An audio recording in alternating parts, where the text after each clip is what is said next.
nightmares in my head, I fear that the thoughts build up until I can't hear, that my mind fills up into a creature, and it haunts me somewhere much deeper.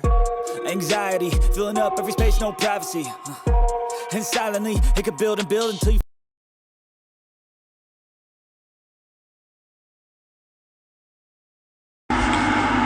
Salam sejahtera Malaysia, denyut nadi suara rakyat bergema di channel ini.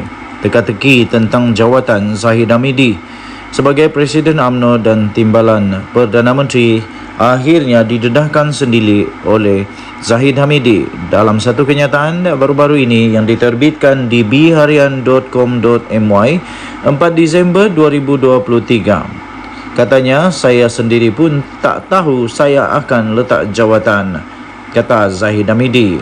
Ahmad Zahid Hamidi berucap semasa Majlis Pelancaran Transformasi Politeknik 2023-2030 di Pusat Konvensyen Antarabangsa Putrajaya PICC hari ini.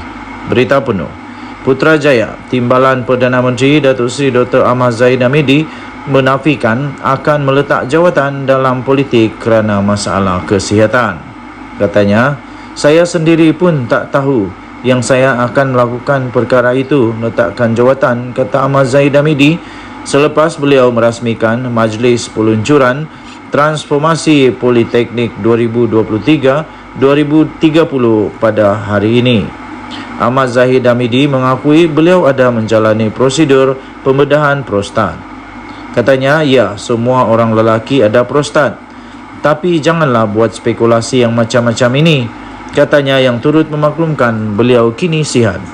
Pada 19 November yang lalu, anak sulung Zahid, Datuk Nurul Hidayah, mengesahkan bapanya dalam keadaan sihat selepas menjalani prosedur pembedahan kecil. Dalam hantaran yang dimuat naik di Instagram, Nurul Hidayah yang lebih mesra disapa sebagai Kak Long itu dilaporkan berkata beliau sangat menghargai segala keprihatinan dan doa daripada orang ramai mengenai kesihatan bapanya. Sementara itu, pada 23 November yang lalu, Ahmad Zahid Hamidi dalam satu hantaran di Facebook menyatakan beliau sedang berehat atas nasihat doktor sebelum kembali bertugas. Pada minggu lalu, Ahmad Zahid kembali bertugas dengan menghadiri mesyuarat kabinet yang dipengerusikan Perdana Menteri Datuk Seri Anwar Ibrahim. Denyut nadi suara rakyat bergema di channel ini. Jangan lupa tekan butang subscribe, like dan share. Malaysia kita punya, cinta Malaysia aku, kita jaga kita. Bye-bye.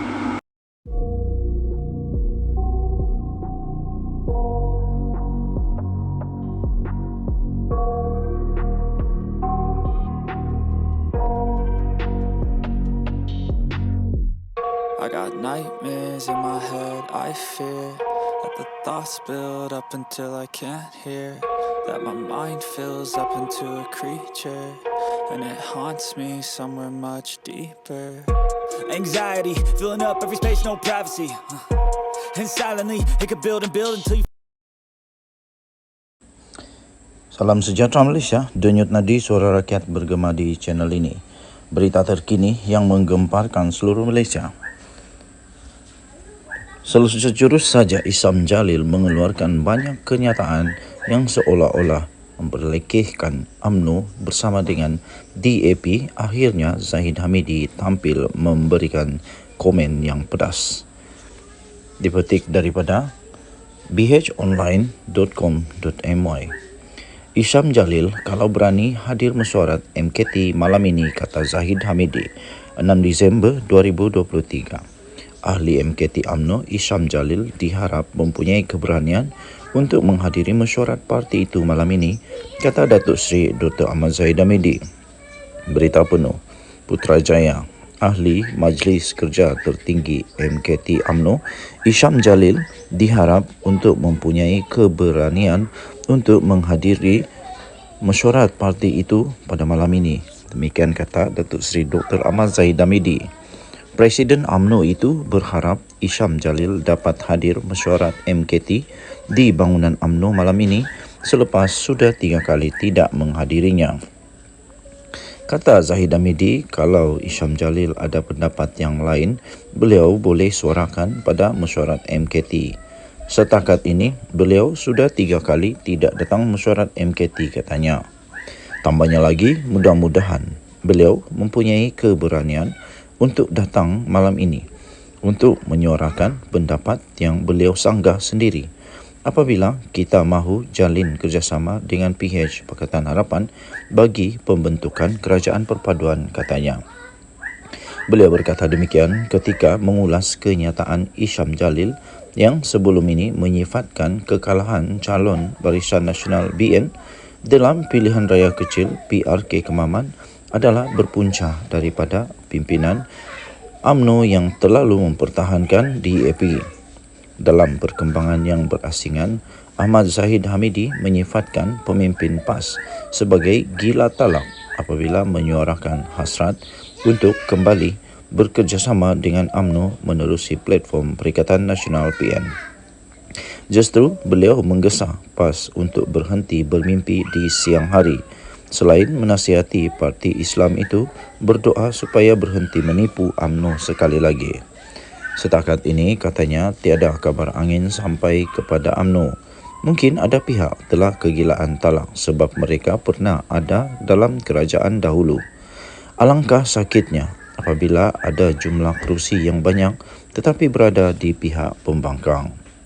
Jadi saya berharap mereka terus berdoa untuk tidak melakukan kekencingan iaitu menipu sekali lagi kepada UMNO yang menyebabkan UMNO tidak langsung membuka jalan itu jalin kerjasama semula setakat ini. Tambahnya, setakat ini Allah tak buka lagi hati untuk melakukan kerjasama dengan mereka. Kami minta mimpi siang mereka itu dapat dinoktahkan katanya. Beliau mengulas kenyataan daripada timbalan Presiden PAS, Datuk Seri Tuan Ibrahim Tuan Man yang tidak menolak kemungkinan bekerjasama semula dengan UMNO di sebalik sejarah pahit kedua-dua parti itu sebelum ini. Bagaimanapun, Tuan Ibrahim dipetik sebagai berkata, sebarang kerjasama dengan UMNO perlu melalui platform Perikatan Nasional yang turut dianggotai oleh Bersatu. Selain menjelaskan PAS tidak pernah mengetepikan agenda penyatuan ummah. Denyut nadi suara rakyat bergema di channel ini. Jangan lupa untuk tekan butang subscribe, like dan share. Malaysia kita punya, cintai Malaysiaku, kita jaga kita. Bye-bye. Salam sejahtera Malaysia. Selamat pagi tuan-tuan dan puan-puan yang dihormati sekalian. Dari dulu sampai sekarang masih lagi menjadi tanda tanya misteri. Sebenarnya Khairi Jamaluddin sekarang menyokong parti yang mana. Dan sudah banyak kali sebenarnya dari segala banyak pihak, banyak parti yang sudah mendedahkan bahawa kalau Khairi Jamaluddin nak masuk parti itu dialu-alukan. Dan kalau Khairi Jamaluddin perlu masuk parti itu, dia dialu-alukan sangat. Terutamanya saya masih ingat ketika DAP, ketika seorang bekas ahli parlimen DAP dipanggil oleh Khairi Jamaluddin di Keluar Sekejap KS di satu saluran yang dikendalikan oleh Khairi Jamaluddin sendiri. Khairi Jamaluddin tanya, kenapa dia patut masuk DAP? Kerana DAP terus menjawab dengan serta-merta. Pada waktu itu bekas ahli parlimen DAP itu menjawab, kerana Khairi Jamaluddin boleh jadi calon Perdana Menteri untuk DAP. Inilah yang saya mau ulas ini tuan-tuan dan puan. Pada pendapat saya, Khairi Jamaluddin baguslah masuk DAP daripada mana-mana parti. Antara dua saja yang sebenarnya saya nampak Khairi Jamaluddin sekarang ini sesuai dengan pembawaan dia, sesuai dengan perwatakannya, sesuai dengan cara dia berfikir, iaitu DAP atau PKR. Kedua-dua parti ini pada pendapat saya adalah amat bersesuaian. Lagi pula di dalam DAP dan PKR ada ramai yang berfikiran ke depan, terbuka dan berfikiran secara kreatif, kritis dan sangat-sangat baguslah. Tidak pentingkan pangkat, tidak pentingkan kedudukan, Buktinya ialah Khairi Jamaluddin sampai sekarang dia belum lagi mau terima apa-apa gelaran Datuk kah, Datuk Seri kah, Tan Sri kah, tidak. Kerana pada Khairi Jamaluddin semua darjat ataupun gelaran itu tidak penting. Yang penting adalah untuk menjadi wakil rakyat yang berhikmat menjalankan tugas. Jadi saya fikir baguslah kalau Khairi Jamaluddin masuk DAP. Kerana ya betul, apa yang dikatakan oleh bekas MP DAP itu betul sekali. Iaitu kalau Khairi Jamaluddin masuk DAP, akhirnya DAP ada calon Perdana Menteri.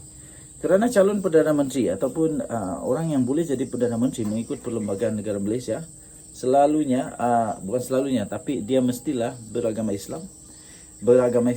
Okey, jadi kerana itu Khairi Jamaluddin kalau dia masuk DAP, betul-betul dia on time. Betul-betul dia berada dalam masa yang tepat, dia boleh jadi Perdana Menteri. At least dia boleh jadi timbalan Perdana Menteri untuk Malaysia. Jadi kalaulah dia masuk DAP, dia ada peluang untuk Anwar Ibrahim juga untuk melihat kepada dia punya skill, competence dia, kelayakan dia. Sebab pada pendapat saya, Khairi Jamaluddin amat kompeten, amat memiliki kebolehan, kemahiran, bakat untuk memimpin, bakat untuk berhikmat, bakat untuk memajukan negara Malaysia, bakat untuk melihat pandang ke depan dengan baik. Jadi dia boleh dilantik oleh Anwar Ibrahim sebagai senator.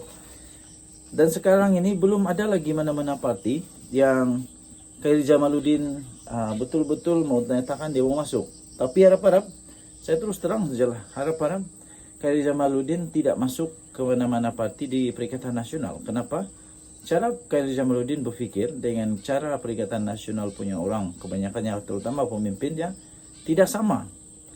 Tidak sama cara mereka berfikir. Jadi nanti akan ada konflik dalaman, susah juga. Okey, jadi pada saya, tidak tahulah pendapat orang masing-masing.